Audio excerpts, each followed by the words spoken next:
Hello friends, welcome back to our YouTube channel. आज के video में हम बात करेंगे जेआरएफ प्लांट साइंस का जो पेपर है उसमें जो मेजर सब्जेक्ट है जेनेटिक्स, उसको कैसे प्रिपेयर करें जिससे कि हम जेआरएफ के जो पेपर है उसमें मैक्सिमम स्कोर कर सकें।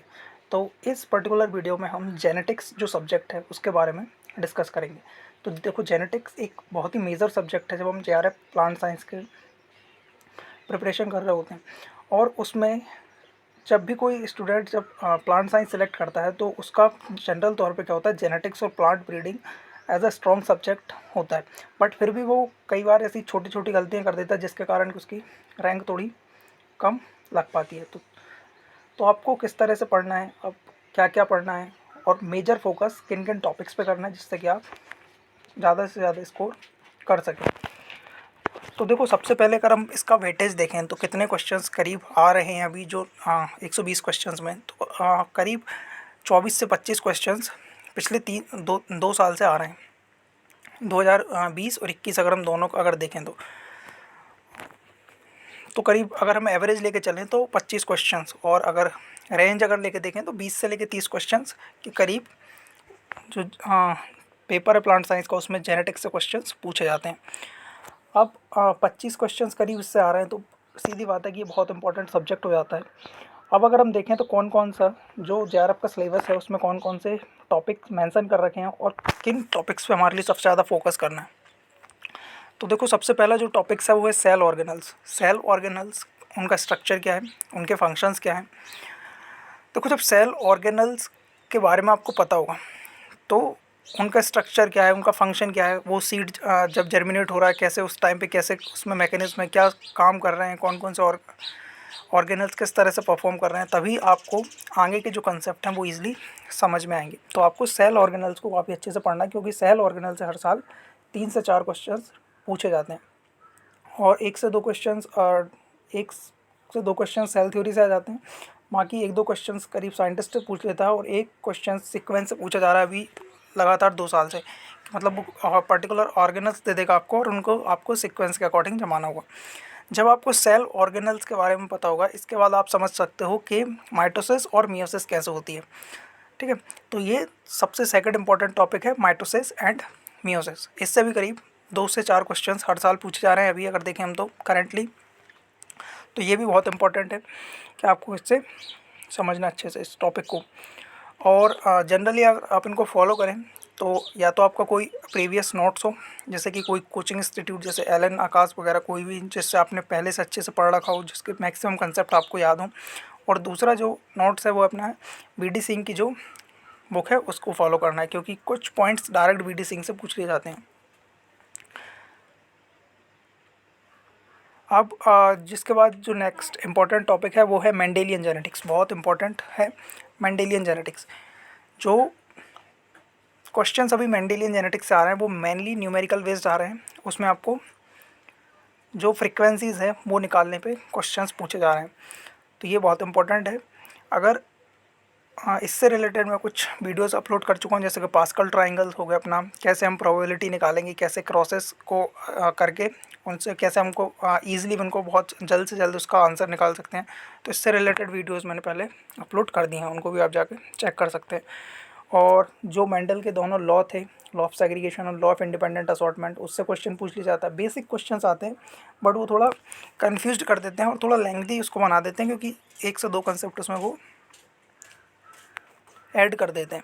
अब इसके बाद जो नेक्स्ट इंपॉर्टेंट है वो है physical and chemical basis of heredity. तो ये भी बहुत इंपॉर्टेंट है और इससे भी हर साल क्वेश्चंस पूछे जा रहे हैं। और इसमें एक जो चारगाफ का रूल है उससे करेंटली हर साल 1 से 2 क्वेश्चंस पूछे ही जा रहे हैं। चारगाफ का रूल को आप अच्छे से पढ़ें, जो कि प्यूरिन बताता है, प्यूरिन और पिरामिडिन की मात्रा बराबर होगी।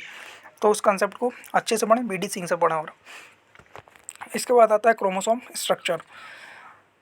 क्रोमोसोम स्ट्रक्चर को अच्छे से देखना है, कौन कौन से स्ट्रक्चर कब बनते हैं, क्या उसकी जो अलग अलग क्रोमोसोम्स हैं, जैसे लैम्ब्रस क्रोमोसोम हुआ, पॉलीटीन क्रोमोसोम हुए, इसके बाद सारी क्रोमोसोम्स वगैरह हुए। तो इन सबको भी अच्छे से देखना है क्योंकि क्वेश्चंस इनमें से भी पूछ लिए जाते हैं। इसके बाद जीन कंसेप्ट से हर साल एक क्वेश्चन पूछा जा रहा है अभी पिछले 2 सालों से। तो जीन कंसेप्ट से रिलेटेड एक वीडियो मैंने पहले ही अपलोड कर दी है, जिसमें कि कॉम्प्लीमेंटेशन टेस्ट हो गया, रिकॉम्बिनेंस टेस्ट अपलोड कर दिया है। बेंजर्स का जो एक्सपेरिमेंट है वो बहुत इंपॉर्टेंट है, तो उसको आपको एक बार देख लेना है। इसके बाद ये हो गया। इसके बाद है ओपेरॉन कंसेप्ट। तो जो जैकब एंड मोनार्ड ने जो कंसेप्ट दिया था उससे भी क्वेश्चंस पूछ लिए जाते हैं कि क्या क्या उसमें सीक्वेंस रहेगा, कैसे लैक ओपेरॉन कैसे काम करता है, इसके बाद ट्रिप्टोफैन एपेरॉन कैसे काम करता है। तो ये सब इससे पूछ लिए जाते हैं, कौन सा कैटाबॉलिक है, कौन सा एनाबॉलिक पथवे है। तो ये भी आपको बीडी सिंह से ही करना है। इसके बाद अगर देखें प्रोटीन बायोसिंथेसिस, तो प्रोटीन बायोसिंथेसिस, ट्रांसलेशन और ट्रांसक्रिप्शन बहुत ही इंपॉर्टेंट है, क्योंकि इससे क्वेश्चंस 1 से 2 क्वेश्चंस हर साल पूछे जा रहे हैं। इसको आपको ईजिली अगर आप समझ सकते हो बीडी सिंह की बुक से। इसके बाद ट्रांसफॉर्मेशन, तो ट्रांसफॉर्मेशंस जो बैक्टीरिया में सेक्सुअल रिप्रोडक्शन के 3 तरीके होते हैं, एक तो ट्रांसडक्शन, ट्रांसफॉर्मेशंस और कॉन्जुगेशंस। तो ये तीनों से क्वेश्चंस या तो एक ना एक से क्वेश्चंस हर साल पूछा जा रहा है। और जनरली जो ट्रांसफॉर्मेशन इसमें मेंशन कर रखा है, तो इससे तो क्वेश्चंस आना ही आना कन्फर्म है आपका। इसके बाद है रिकॉम्बिनेशन एंड लिंकेज।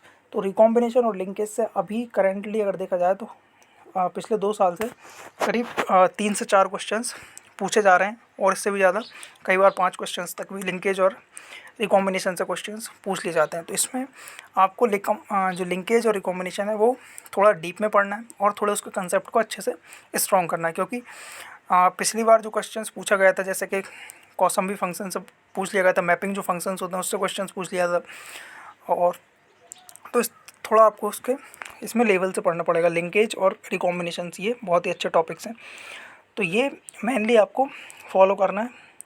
ये जो टॉपिक्स हैं इनको बहुत अच्छे से करना है, क्योंकि जो 80 to 85 क्वेश्चंस हैं वो इन्हीं से आने की संभावना रहती है। इसके बाद अगर हम देखें कौन कौन सी बुक्स आपको फॉलो करनी है, तो आपको बीडी सिंह की जो बुक है वो बहुत अच्छे से फॉलो करनी है।